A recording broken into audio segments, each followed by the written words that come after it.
दैनिक जागरण का संपादकीय डिक्टेशन। गति 110 शब्द प्रति मिनट। स्टार्ट होगा 5 सेकेंड बाद।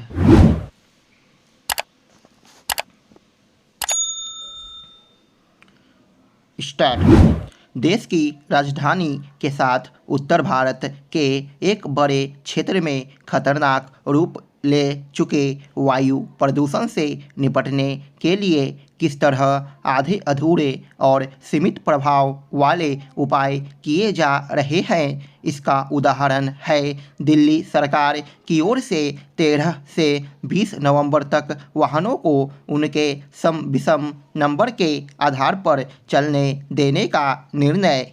दिल्ली सरकार को यह निर्णय इसलिए लेना पड़ा क्योंकि इसके पहले जो कदम उठाए गए उनसे प्रदूषण में कोई कमी नहीं आई। इसके आसार कम ही है कि सम विषम व्यवस्था से कुछ विशेष हासिल हो सकेगा, क्योंकि वायु प्रदूषण का एकमात्र कारण पेट्रोल डीजल चलित वाहनों से होने वाला उत्सर्जन ही नहीं है। हवा की गुणवत्ता खराब होने के कारणों में पराली का जलना और सड़कों एवं निर्माण स्थलों से उड़ने वाली धूल भी है। जैसा खतरनाक वायु प्रदूषण दिल्ली में है, वैसा ही उससे सटे उत्तर प्रदेश और हरियाणा के शहरों में भी। सम विषम की जो व्यवस्था दिल्ली सरकार लागू करने जा रही है, उससे उत्तर प्रदेश एवं हरियाणा की सरकारें भी एनसीआर के अपने शहरों में लागू करेंगी। इसके कोई संकेत नहीं। ऐसे में दिल्ली को वायु प्रदूषण से शायद ही छुटकारा मिल पाए, और यदि उसे थोड़ी बहुत राहत मिलती भी है तो उसके आसपास के शहरों में कोई फर्क नहीं पड़ने वाला। विषाक्त हवा से केवल दिल्ली एनसीआर ही नहीं जूझ रहा है।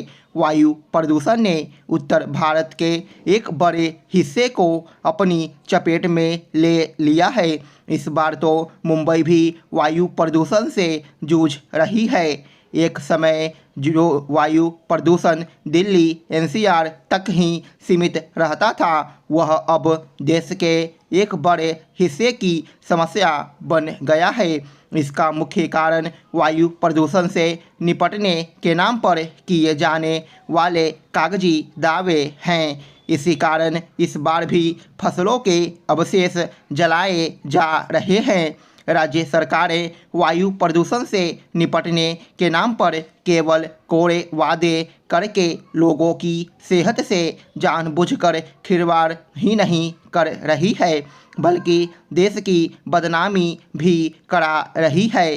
समय के साथ वायु प्रदूषण न केवल गंभीर रूप लेता जा रहा है, बल्कि उसका दायरा भी बढ़ रहा है। इसके बाद भी केंद्र और राज्य सरकारें तभी चेतती है जब सर्दियों के आगमन के साथ ही वायुमंडल में जहर घुलने लगता है। वे यह बुनियादी बात समझने को तैयार नहीं कि प्रदूषण के सिर उठा लेने पर सक्रियता दिखाने से कुछ भी नहीं होने वाला।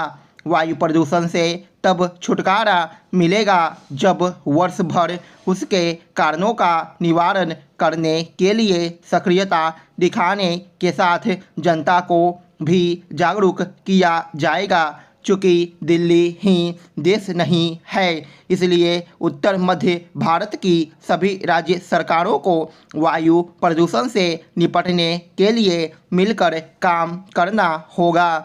निसंदेह यह तभी संभव हो पाएगा जब केंद्र सरकार राज्यों में समन्वय कायम करने के लिए आगे आएगी। मिलावटखोरी आम जन के स्वास्थ्य से सीधे जुड़ा विषय है। इस मामले पर न तो राजनीतिक मंच पर कोई शोर शराबा होता है और न सामाजिक संगठन ही इसे गंभीरता से लेते हैं। दिवाली आ गई है और अब कुछ औपचारिकताएं शुरू होगी। परिणाम की कोई गारंटी नहीं है। व्यवस्था के स्तर पर इसकी गंभीरता का अनुमान इसी से लगाया जा सकता है कि राज्य में खाद्य सुरक्षा पदाधिकारियों की संख्या महज 12 है। जाहिर है एक पदाधिकारी पर कई जिलों की जिम्मेदारी है। मिलावटखोरी की शुद्ध अधिकांशतया दिवाली के समय ही आती है, जबकि यह दैनिक रूप से जांच का विषय है। चूँकि दूध में मिलावट आम बात है, इस कारण दिवाली में बहुतायत में बनने वाली मिठाइयों पर नज़र जाती है। कुछ गिनी चुनी कार्रवाइयों से ऐसा लगता है कि व्यवस्था मिलावट के खिलाफ सक्रिय है। हालांकि दूध में मिलावट कोई नया विषय नहीं। इससे बने उत्पाद पनीर, खोआ, मक्खन आदि सालों भर उपयोग में लाए जाते हैं। मिलावट के मामले में मसाले भी बदनाम हैं। कहीं लकड़ी के बुरादे, अनाज के चोकर, यहाँ तक कि रंग चटक करने के लिए हानिकारक रसायनों के प्रयोग से भी परहेज नहीं किया जाता। अनाजों में कंकड़ पत्थर व अन्य हानिकारक वस्तुओं की मिलावट जैसे आम हो चला है। ज़रूरत है खाद्य वस्तुओं की सुरक्षा के लिए कड़े कदम उठाने की। कार्रवाइयों की ऐसी मिसाल पेश की जानी चाहिए कि मिलावटखोर गलत करने से पहले 100 बार सोचे। वैसे भी रसायनों के उपयोग से प्रायः खाद्य सामग्रियों धीरे धीरे विषाक्त होती जा रही है। यदि इसके बाद भी इसमें मिलावट का जहर घोला जाए तो आम आदमी के स्वास्थ्य की हालत की कल्पना की जा सकती है। इस पर नियंत्रण के लिए जिम्मेदार टीम को दैनिक सक्रियता के अनुसार सशक्त और जिम्मेदार बनाने की ज़रूरत है। स्टॉप।